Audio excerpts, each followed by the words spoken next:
Now, Cuba says a US decision to remove it from a list of state sponsors of terrorism is fair. President Barack Obama notifying Congress of his decision on Tuesday. It has 45 days to oppose the move. Belle Lupton has more. The country that's been running on the same cars for 6 decades has been on the same US blacklist for half that time. But that may be about to change. On Tuesday, President Obama presented this document to the US Congress, a formal certificate detailing Cuba's removal from a blacklist of countries that support terrorism. Republican Senator and presidential candidate Marco Rubio called the move terrible. Cuba is a state sponsor of terrorism. They harbor fugitives of American justice, including someone who killed a police officer in New Jersey over 30 years ago. It's also the country that's helping North Korea evade weapons sanctions by the United Nations. They should have remained on the list of state sponsors of terrorism, and I think sends a chilling message to our enemies abroad that this White House is no longer serious about calling terrorism by its proper name. The reception in Havana was very different. It's about time. It's time that Obama realized Cuba is not what they say the world over. It's time to re-establish ties between Cuba and the United States. Cuba has been on this particular blacklist since 1982, when the Reagan administration added it for giving support to Basque separatists ETA and FARC rebels in Colombia. Cuba's removal would leave only Syria, Sudan and Iran still on the list and would allow the Caribbean island to open a US embassy and to access international financial markets.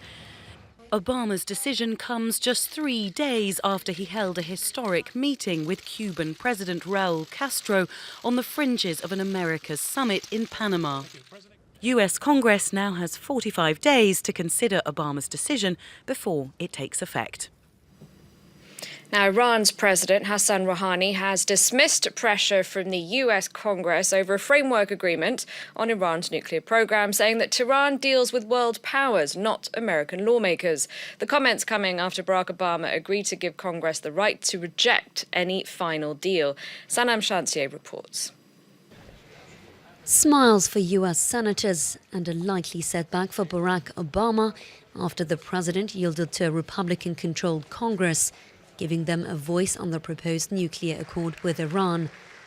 The Congress will now have the power to review for 30 days any deal with Tehran ahead of the end of June deadline, a move that blocks Obama's ability to waive many US sanctions.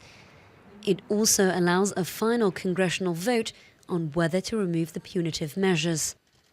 More fully than ever, I believe Congress should play a role in ensuring that all the details that need to be in place are there, and that on behalf of the American people, before the congressionally mandated sanctions are lifted, that we on their behalf ensure that this is something that holds Iran accountable, is enforceable, and certainly is very transparent. Iran's President Hassan Rouhani said this is an internal issue for Washington, while asserting that there won't be a deal unless all sanctions are removed. What the U.S. Senate, Congress, and others say is not our problem. We want mutual respect. We are in talks with the major powers and not with the Congress. If Congress does reject a final agreement with Iran, Obama would be able to use his presidential veto. A 2/3 majority will then be required for Congress to override the veto, an unlikely scenario. For now, officials are increasingly concerned that an unresolved dispute within the US administration could torpedo the next phase of negotiations with the Islamic Republic, a claim denied by the Secretary of State John Kerry.